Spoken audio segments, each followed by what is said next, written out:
Hello student, स्वागत है आप सभी का आपके अपने चैनल में। जैसा कि आप लोगों को पता है, हम आपके लिए बैक टू बैक क्लासेस लेकर के आ रहे हैं और आज की जो हमारी क्लास होने वाली है ये होने वाली है हमारे जो नया बैच हमने स्टार्ट किया हुआ है बीए फर्स्ट ईयर के पॉलिटिकल साइंस के प्रथम सेमेस्टर का। तो इसकी हमने जो यूनिट नंबर 1 है वो पूरा कंप्लीट करवा दिया, जिसमें हमने 2 वीडियोस में आपका यूनिट नंबर 1 पूरा कवर किया हुआ है। तो अगर आपने नहीं देखा है तो प्लीज चैनल पे विजिट करके आप वो वीडियोस देख सकते हैं। और आज हम यूनिट नंबर 2 आपका स्टार्ट कर रहे हैं और इसमें बहुत कुछ चीजें हैं सीखने के लिए, बहुत सारी चीजें हैं इसमें पढ़ने के लिए। तो इसमें कम से कम 3 से 4 वीडियोस लानी पड़ेंगी। ओके, तो देख सकते हैं इस चैप्टर का नाम है आपका संवैधानिक विकास के चरण, संविधान सभा का निर्माण, भारतीय संविधान का दर्शन और नागरिकता। आप देख पा रहे हैं ये कम से कम 4 टॉपिक्स आपको मेन दिख रहे हैं। तो आज की इस वीडियो में हम कवर करने वाले हैं संवैधानिक विकास के चरण, कि भारत में संवैधानिक विकास किस तरीके से हुआ उस चीज पर हम बात करेंगे। तो जैसा कि आप सभी को पता होगा कि संविधान बेसिकली क्या होता है, तो संविधान एक लिखित कानून होता है जिसके अनुसार एक राज्य के सिस्टम्स काम करते हैं। एक राज्य काम करता है, राज्य के कौन कौन सी क्रियाएं किस तरीके से होंगी, राज्य में कार्यपालिका किस तरीके से चलेगी, व्यवस्थापिका किस तरीके से चलेगी, विधायिका के क्या रूल्स होंगे, वो सारा कुछ कहीं ना कहीं कौन डिसाइड करता है, एक संविधान डिसाइड करता है कि हाँ कौन से नियम कानून किस तरीके से कहां पर क्या चीजें लागू होंगी। तो ये कहलाता है बेसिकली संविधान। अब भारत में अगर संविधान के बारे में बात करोगे कि भारत में कहीं भर लिखित दस्तावेज के माध्यम से संविधान जो स्थापित करने की बात की गई है वो कब से स्टार्ट हुई है और कैसे कैसे संविधान हमारा डेवलप हुआ है। जैसे कि अगर बात करोगे पुराने टाइम पीरियड में तो कोई संविधान नहीं था, जो राजा ने बोल दिया वही सब कुछ था, यानी कि राजा का आदेश ही संविधान था, मतलब कोई लिखित संविधान नहीं था। लेकिन क्या हुआ, जब हमारे देश पर अंग्रेजों का शासन हुआ तो अंग्रेजों के शासन में सबसे पहला जो एक्ट, जो लिखित रूप में एक्ट आया, सबसे पहले कंपनी भारत में आई। कंपनी भारत में किस लिए आई थी? अपना सामान व्यापार करने के लिए। सेंट का व्यापार आपने सुना होगा, तो व्यापार करने के लिए आई और धीरे धीरे कंपनी हमारे देश को टेक ओवर करने लगी, छोटे छोटे पार्ट्स को जीतती गई और फिर धीरे धीरे हमारे देश को भी टेक ओवर कर लिया। आपको कभी कभी ये सोचकर के हैरानी नहीं होती कि एक कंपनी पूरे देश को टेक ओवर कर सकती है, और इस एक ऐसा देश जिसमें इतने सारे राजा, इतने सारे महापराक्रमी राजा हैं, उस देश को एक कंपनी टेक ओवर कर ले, बहुत बड़ी बात है। कभी फुर्सत से अगर इसकी स्टोरी सुनने की जरूरत पड़ी तो हम जरूर बात करेंगे कि किस तरीके से कंपनी, भारत मतलब ब्रिटेन की एक कंपनी थी ईस्ट इंडिया कंपनी, उस कंपनी ने एक देश पर कब्जा कर लिया। आपको ये चीज सोचने पर मजबूर कर दी कि कैसे कंपनी एक देश पर कब्जा कर सकती है। तो बेसिकली जब कब्जा हुआ तो फिर धीरे धीरे क्या हुआ कि उसमें एक्ट आने स्टार्ट हो गए, कुछ रूल्स रेगुलेशंस। अब एक देश को चलाना है तो रूल्स रेगुलेशंस बनाने पड़ेंगे। तो 1773 में आया आपका रेगुलेटिंग एक्ट 1773 का। ये रेगुलेटिंग एक्ट में क्या चीज बताया गया, तो इसमें बात किया गया कि बंगाल का शासन जो था वो गवर्नर जनरल और 4 जो सदस्यीय परिषद है उसमें निहित कर दिया गया। यानी कि उसमें बंगाल को सबसे बड़ी टेरिटरी के रूप में देखा जाता था। तो बंगाल का जो शासन था इसमें गवर्नर जनरल एक नियुक्त किया गया और 4 सदस्यीय परिषद में निहित कर दिया गया, मतलब गवर्नर जनरल के साथ 3 और सदस्य थे। तो 4 सदस्यीय एक टीम बनाई गई और जिसमें पूरे शासन व्यवस्था को निहित कर दिया गया, जिसमें आपका मद्रास की प्रेसिडेंसी हो या फिर बंबई की प्रेसिडेंसी हो, इनको बंगाल के अधीन कर दिया गया। यानी कि जो मद्रास की जो प्रेसिडेंसी थी और जो आपका बंबई की प्रेसिडेंसी थी, इनको क्या कर दिया गया? बंगाल के अधीन कर दिया गया। मतलब इनके लिए जो कानून बनाए जाएंगे, इनकी जो विधायिका होगी, उसका निर्माण कौन करेगा? बंगाल में किया जाएगा इसका निर्माण।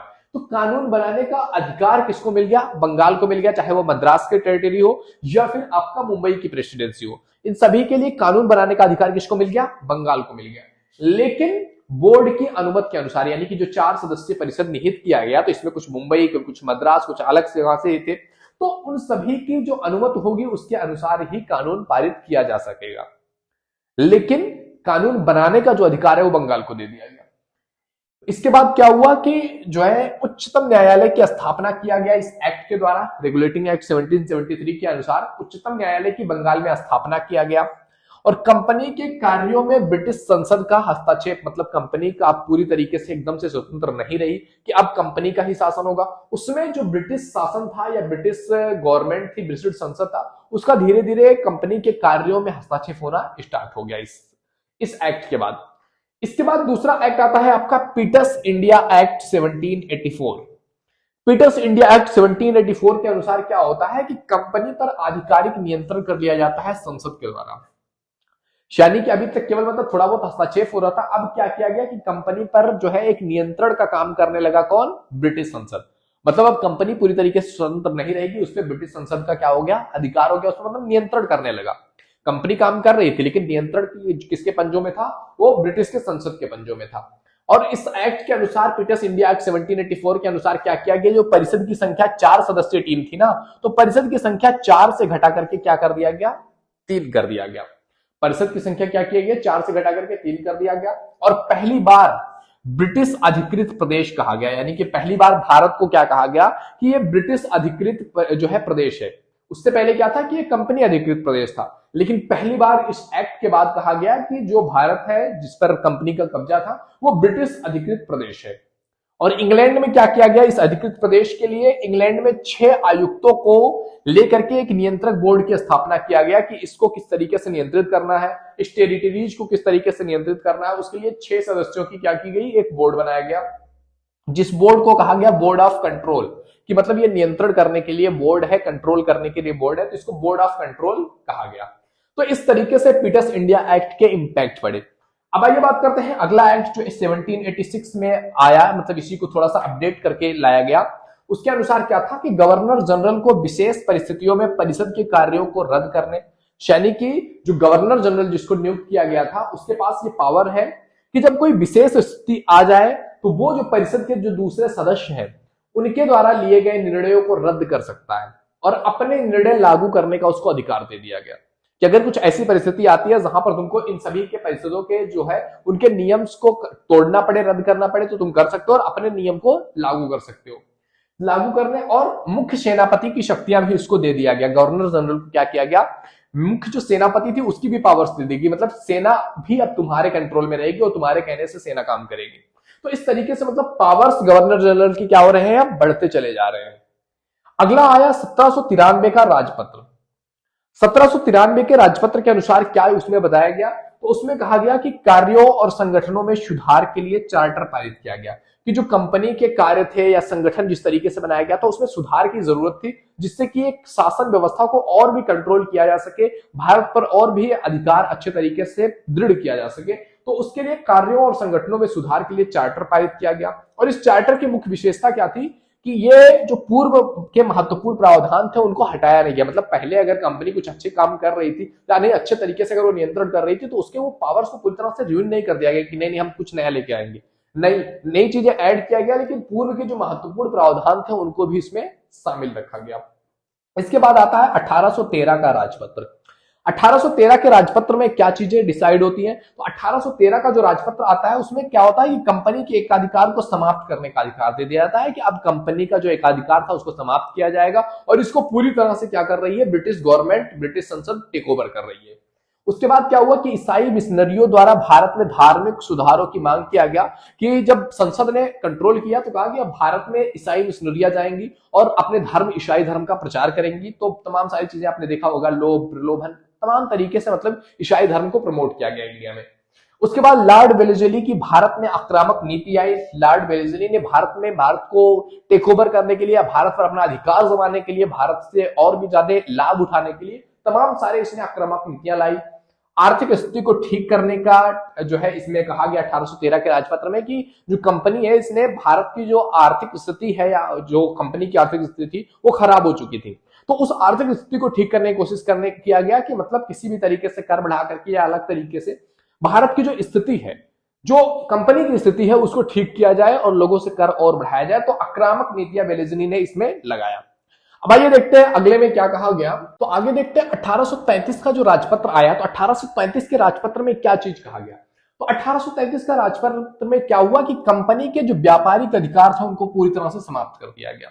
यानी कि कंपनी जो व्यापार करती थी या भारत से सामान ले जाकर के दूसरी जगहों पर व्यापार करना, तो कंपनी के जो व्यापारिक अधिकार थे ना उनको क्या किया गया, पूरी तरह से खत्म कर दिया गया। कंपनी को व्यापार करने के अधिकार नहीं है, बाकी कुछ अधिकार अभी भी कंपनी के बाकी थे। बंगाल के गवर्नर जनरल जो था उसको भारत का गवर्नर जनरल घोषित कर दिया गया। यानी कि इसमें क्या हुआ कि 1833 का जो राजपत्र आया इसमें कंपनी के अधिकार, जो व्यापारिक अधिकार थे उनको समाप्त किया गया और भारत का जो गवर्नर जनरल, जो बंगाल का गवर्नर जनरल था उसको ही भारत का गवर्नर जनरल बना दिया गया कि ये बंगाल का नहीं बल्कि भारत का गवर्नर जनरल है। ओके, उसके बाद आता है 1853 का राजपत्र। 1853 का जो राजपत्र आता है ये अंतिम चार्टर एक्ट था, यानी कि चार्टर एक्ट की शुरुआत 1813 से हुई। तो फिर क्या हुआ कि ये जो 1853 में जो आया, इसको अंतिम चार्टर एक्ट कहा गया। इसमें क्या किया गया कि कंपनी के शासन की समाप्ति के बारे में बता दिया गया कि कंपनी का जो शासन है ना, इसको कभी भी समाप्त कर दिया जा सकता है। मतलब क्या कहा गया कि इसकी कंपनी की अब कोई नीड नहीं है भारत में, कंपनी है, चल रही है, ठीक है, लेकिन कंपनी के शासन को कभी भी समाप्त किया जा सकता है। जब भी ब्रिटिश संसद को जरूरत पड़ेगी, कंपनी के शासन को खारिज कर दिया जाएगा। ब्रिटिश संसद के पास पूरा अधिकार चला गया है। ब्रिटिश संसद के बाद शासन करने का, भारत पर राज्य करने का, कब्जा करने का पूरा अधिकार किसके पास हो गया? ब्रिटिश संसद के पास हो गया। ओके, इसके बाद क्या हुआ? 1858 का अधिनियम आया, और 1858 के अधिनियम आने से पहले क्या हुआ आपको याद ही है, 1857 की क्रांति हो गई। 1857 की क्रांति हुई तो क्या हुआ कि पूरी तरीके से कंपनी का हाल बिगड़ गया, क्योंकि कंपनी शासन में थी थोड़ी सी, तो कंपनी पूरी तरह से क्या किया गया, कंपनी तो किसी काम की नहीं रही, कंपनी का कुछ भी मतलब नहीं है, तो कंपनी को कहा गया कि अब कंपनी का शासन पूरी तरह से खत्म करके कंपनी को वापस ब्रिटेन भेज दिया जाए। तो क्या हुआ कि 1853 का जो चार्टर एक्ट था कि कंपनी के शासन को समाप्त कर दिया जाए, उसको उसी वक्त समाप्त कर दिया गया 1858 के टाइम पे, और गवर्नर जनरल का नाम बदल करके वायसराय कर दिया गया। अब गवर्नर जनरल को क्या कहा जाने लगा? वायसराय कहा जाने लगा। और जो शासन प्रणाली थी वो ब्रिटिश संसद के हाथों में पूरी तरह से चली गई, और कंपनी मतलब भारत से एकदम से खत्म ही हो गई। अब आगे कंपनी आएगी ही नहीं भारत में, मतलब कंपनी का नाम ही नहीं रहेगा, पूरी तरह से कंपनी को ब्रिटेन भेज दिया गया। इसके बाद क्या हुआ? भारतीय परिषद अधिनियम 1861 की में क्या चीज कहा गया? 1861 में आया भारतीय परिषद अधिनियम। इसमें कहा गया कि संवैधानिक इतिहास में ये एक युगांतकारी घटना थी, मतलब पूरी तरह से चेंजिंग वाली घटना थी कि आज तक जो भारत के इतिहास में होता चला आया था उस इतिहास को पूरी तरह से चेंज कर दिया गया। मतलब जो ब्रिटिश शासन कर रहा था उस इतिहास में बहुत बड़ा चेंज आया।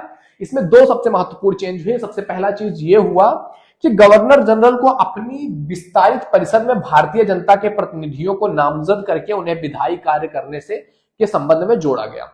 यानी कि क्या कहने का अर्थ है कि गवर्नर जनरल जो अभी तक केवल अपनी मनमर्जी से जो चाहे वो कर सकता था, उसको क्या कहा गया कि तुमको भारत के जो परिषद बनाया जाएगा, विस्तारित परिषद, उसमें भारतीय जनता के प्रतिनिधियों को भी रखना पड़ेगा। मतलब भारत की जनता का प्रतिनिधित्व करने वाले कुछ भारतीय लोगों को भी इसमें जोड़ना पड़ेगा, नामजद करना पड़ेगा, और वो भी विधायी जो कार्य होंगे, जो कानून बनाने का काम होगा, उसमें वो हिस्सा लेंगे। तो ये अपने आप में अद्वितीय था, क्योंकि अभी तक जो भी कानून, जो भी चीजें बनती थी वो कौन बनाता था? ब्रिटिश बनाते थे। लेकिन इसमें क्या कहा गया कि अब जो कानून बनाए जाएंगे उसमें भारतीय जनता के जो प्रतिनिधि हैं वो भी उसमें हिस्सा लेंगे। गवर्नर जनरल की दूसरी चीज क्या कहा गया कि गवर्नर जनरल की क्या थी, जो विधायी शक्तियां थी उनको विकेंद्रीकरण हो गया। कि गवर्नर जनरल जिसके पास अभी तक पूरी पावर्स थी कि हाँ बस ये जो बोल देंगे या जिस तरीके का रूल निकाल देंगे वही होगा, उसमें विकेंद्रीकरण हो गया, मतलब और भी लोगों की उसमें हिस्सेदारी हो गई। तो 1861 का जो भारतीय परिषद अधिनियम था ये कहता है। इसके बाद शाही उपाधि अधिनियम आया 1876 में। शाही उपाधि में क्या हुआ कि महारानी विक्टोरिया जो थी इनको भारत की सम्राज्ञी घोषित कर दिया गया, और औपचारिक रूप से पूरी तरीके से शासन किसके हाथ में दे दिया गया? महारानी विक्टोरिया को ही सब कुछ भारत का बना दिया गया। ओके, फिर आया भारतीय परिषद अधिनियम 1892। भारतीय परिषद अधिनियम 1892 में क्या किया गया कि केंद्रीय और प्रांतीय जो विधानसभा थे उनमें अतिरिक्त जो है लोगों की संख्या बढ़ा दिया गया, यानी कि जो विधान परिषद थे उनकी संख्या बढ़ा दिया गया, जिससे कि और भी अच्छे तरीके से काम चल सके। वार्षिक बजट का ब्यौरा मांगा गया कि वार्षिक में एक वर्ष में कितना व्यय है, कितना आय है, उसका पूरा ब्यौरा प्रस्तुत किया जाए। और सदस्यों को कार्यपालिका के काम के बारे में, कार्य के बारे में प्रश्न पूछने का अधिकार हो गया कि जो इसके सदस्य होंगे वो जो काम चल रहा है, जो वर्क हो रहा है, जो कार्यपालिका है गवर्नमेंट की, उससे क्वेश्चन पूछने का इनको अधिकार मिल गया। तो 1892 के अधिनियम में, जो भारतीय परिषद अधिनियम थे, ये सारी चीजें चेंजेस आई। अब आइए देखते हैं आगे क्या होता है। अगला जो आपका अधिनियम है वो है भारतीय परिषद अधिनियम 1909। 1909 में जो अधिनियम पारित किया गया, इस अधिनियम के अंतर्गत क्या कहा गया कि जो secretary of the state lord Morley थे और भारत के जो वाइसराय थे लॉर्ड मिंटो, इन दोनों ने कहा कि भारत में जो व्यवस्था है उसमें सुधार की बहुत ज्यादा आवश्यकता है। तो इसकी जो शासन व्यवस्था है, शासन पद्धति है, जिस तरीके से कंपनी से संसद को हैंडओवर किया गया है, तो शासन व्यवस्था में कुछ चीजें सुधार करने की जरूरत है। तो इन्होंने कहा कि सुधार होना चाहिए भारतीय व्यवस्था में, और इसके लिए उन्होंने क्या कहा कि केंद्रीय और प्रांतीय जो परिषद में सदस्य है, जो विधान परिषद बनाया गया, उसमें जो संसद में सदस्य हैं उन सदस्यों की संख्या को बढ़ाया जाए।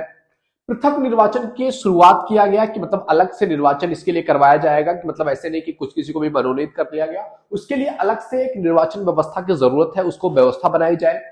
एंड इसके बाद गवर्नर जनरल की जो कार्यकारिणी है उसमें एक भारतीय की नियुक्ति की जाए, यानी कि जो भी कार्य व्यवस्था है, कार्यपालिका है, तो गवर्नर जनरल तो ठीक है गवर्नर जनरल जो वाइसराय है या फिर ब्रिटेन का है वो तो है, लेकिन उसके साथ साथ भारत का भी एक सदस्य होना चाहिए, एक भारतीय सदस्य भी उसमें होना चाहिए, नियुक्त होना चाहिए, जिससे क्या हो कि भारतीयों के लिए क्या चीज जरूरत है, क्या चीज अच्छा है बुरा है, जब भारतीयों का जो इमोशनल बैलेंस है उसको कंटिन्यू किया जा सके। क्योंकि बहुत सारे दिमागी लोग लगाते थे ना कि अगर कोई रूल से कोई नियम है केवल ब्रिटेन वालों ने लागू कर दिया तो उसके खिलाफ आंदोलन हो जाता था, तो इसीलिए कहा गया कि भारत के किसी सदस्य को भी उसमें रखो, जो भी नियम ला रहे हो, जो भी कार्यपालिका में काम हो रहा है उसमें भारतीय सदस्यों को रखो, क्योंकि भारत के जब लोग रहेंगे तो भारत के लोग उतने आक्रोशित नहीं होंगे उस नियम को लेकर के।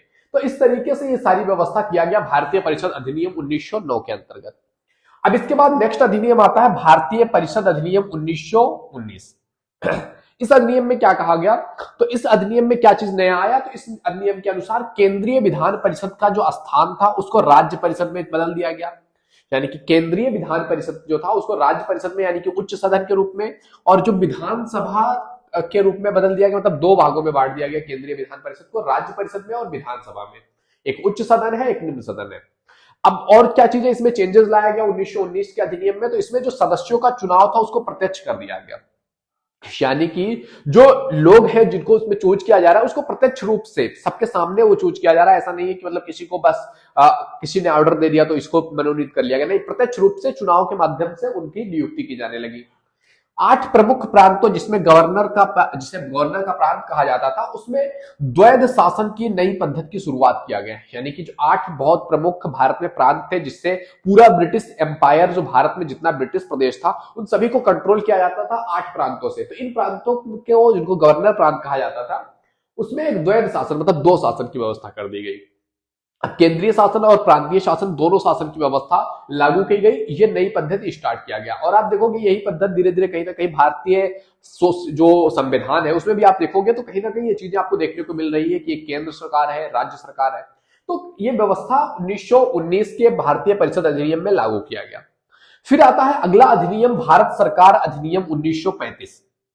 भारत सरकार अधिनियम 1935 के अनुसार क्या चीजें हैं, तो 1935 के भारत सरकार अधिनियम में 321 अनुच्छेद रखे गए, यानी कि पूरी तरीके से एक संविधान की तरह काम किया जा रहा था कि मतलब एक अनुच्छेद पूरा बना दिया कि भारत सरकार किस तरीके से काम करेगी। अभी ब्रिटिश ही सरकार थी तो ब्रिटिशों ने इस चीज की व्यवस्था किया कि 1935 का जो भारत सरकार अधिनियम था उसमें 321 अनुच्छेद 10 अनुसूचियां रखी गई, और उसके माध्यम से क्या किया गया, तो एक अखिल भारतीय परिषद का गठन किया गया, अखिल भारतीय संघ की स्थापना किया गया, जिसमें क्या था कि जितने भी ब्रिटिश प्रांत हैं, यानी कि वो प्रांत जिन पे ब्रिटिश का अधिकार है, ब्रिटिश के अंडर में जो प्रांत आ रहे हैं उनको इस जो अखिल भारतीय संघ है इसमें शामिल होने अनिवार्य था, यानी कि जो ब्रिटेन के अंडर में जो भी चीजें हैं वो क्या होंगी, इसमें शामिल हो जाएंगी। और जो भारत के देशी रियासतें थी, यानी कि ऐसा नहीं था कि मतलब पूरे इंडिया के हर एक पार्ट पे अंग्रेजों का शासन था, नहीं, आप देखोगे हैदराबाद भी स्वतंत्र था, और भी कई सारे ऐसे क्षेत्र थे जो स्वतंत्र थे, चाहे आप गोवा को देख लोगे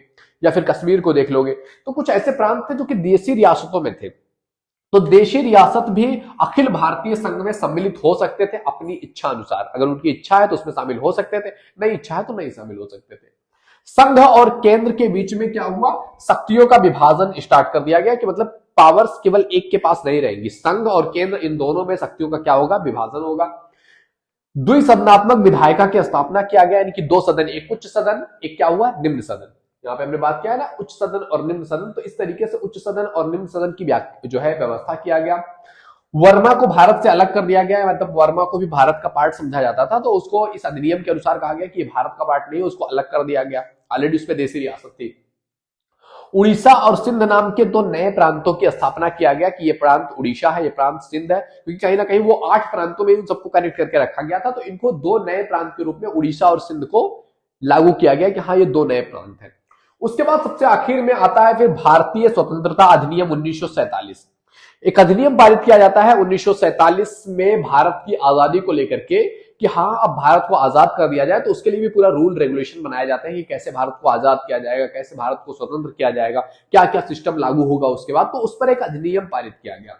तो इस अधिनियम को पारित करने की जो योजना थी, ये माउंटबेटन, जो उस समय भारत के गवर्नर जनरल थे, लॉर्ड माउंटबेटन, तो वो काफी मतलब एक अच्छे इंसान थे एक तरीके से। आप देखोगे इन्होंने भारत को बेहतरी के लिए, भारत अच्छा करे उसके लिए उन्होंने बहुत सारा एफर्ट लगाया है। लॉर्ड माउंटबेटन की बात करोगे तो लॉर्ड माउंटबेटन योजना के अंतर्गत क्या किया गया, भारतीय स्वतंत्रता अधिनियम 1947 का प्रावधान लाया गया। और जो ये प्रावधान लाया गया, इस प्रावधान में क्या था, तो इस प्रावधान में था भारत और पाकिस्तान नामक दो डोमिनियनों की स्थापना के लिए। मतलब दो डोमिनियन, एक भारत और एक पाकिस्तान, दो अलग अलग प्रांत या दो अलग अलग डोमिनियन जिसको कहते हैं, इन दो डोमिनियनों में 15 अगस्त 1947 को इसको जो है लागू करने की बात किया गया कि इसको पूरी तरह से 15 अगस्त 1947 को लागू कर दिया जाएगा। महामहिम की जो उत्तरदायित्व थी, चाहे वो प्रांतों पे हो, संघ पे हो, वो सारे उत्तरदायित्व तो खत्म कर दिए जाएंगे इस दिन से। भारतीय रियासतें किसी भी राज्य में शामिल हो सकती है, यानी कि जो भारतीय रियासतें हैं, जो राजाएं हैं जिन पर ब्रिटिशों का शासन नहीं था, उनको कहा गया कि इस अधिनियम के अनुसार कि वो चाहे तो इंडिया में हो सकती है, चाहे तो पाकिस्तान में हो सकती है, या फिर स्वतंत्र भी रह सकती है, या उनकी अपनी इच्छा है। तो बहुत सारे प्रांत थे जिसको सरदार वल्लभ भाई पटेल और भी तमाम सारे लोगों ने मिलकर के भारत में लाया, और कुछ लोग पाकिस्तान के साथ भी जुड़ गए, कुछ प्रांत। तो जो देसी रियासतें थे, जो भारतीय रियासत थी, वो कहीं भी शामिल हो सकती थी, और इन दोनों प्रांतों के लिए, भारत के लिए, पाकिस्तान के लिए अलग अलग गवर्नर जनरल नियुक्त किए जाएंगे। और इस तरीके से इस व्यवस्था के अनुसार 14 और 15 अगस्त को पाकिस्तान और भारत अलग अलग राष्ट्र बनते हैं और इस अधिनियम को पारित कर दिया जाता है। तो इस तरीके से भारतीय संविधान 1700 ईस्वी से लेकर के 1947 तक इस तरीके से धीरे धीरे संविधान बनता गया। और इससे पहले संविधान सभा की स्थापना हो चुकी थी 1947 से पहले 1946 में ही। तो संविधान धीरे धीरे क्रिएट होने लगा था, और कहीं ना कहीं कुछ ना कुछ चीजें यहां से भी ली जाती थी। अलग अलग दुनिया के जितने भी संविधान है उनसे कुछ ना कुछ चीजें लिया गया है। तो कौन से संविधान से क्या चीजें लिया गया है, कौन से संविधान से हमने क्या चीज सीखा और उसको अपने संविधान में ऑब्जॉर्व किया हुआ है, और इन सबसे क्या चीजें ली गई है, वो सारा कुछ हमको डिस्कस करना है इसके आगे जो हम पढ़ने वाले हैं अगले वीडियो में। ये वीडियो काफी लंबी हो चुकी है, लेकिन इसमें आपको आजादी से पहले जितने भी अधिनियम आए, जितने भी संवैधानिक कार्य किए गए, उन सभी के बारे में जानना जरूरी था, क्योंकि इसी से आगे बन रहा है संविधान। तो इसको जानना इंपॉर्टेंट था, इसलिए हमने पूरा एक ही वीडियो में कवर कर दिया। आई होप आपको ये वीडियो पसंद आया होगा। वीडियो पसंद आया तो लाइक जरूर कीजिए। पहली बार चैनल पे आए, please visit the channel. If you think it is valuable तो आप सब्सक्राइब भी कर सकते हैं। ओके मेरे दोस्त, तो मिलते हैं आपसे अगले वीडियो में। तब तक के लिए जय हिंद, जय Bharat. Thank you, bye bye.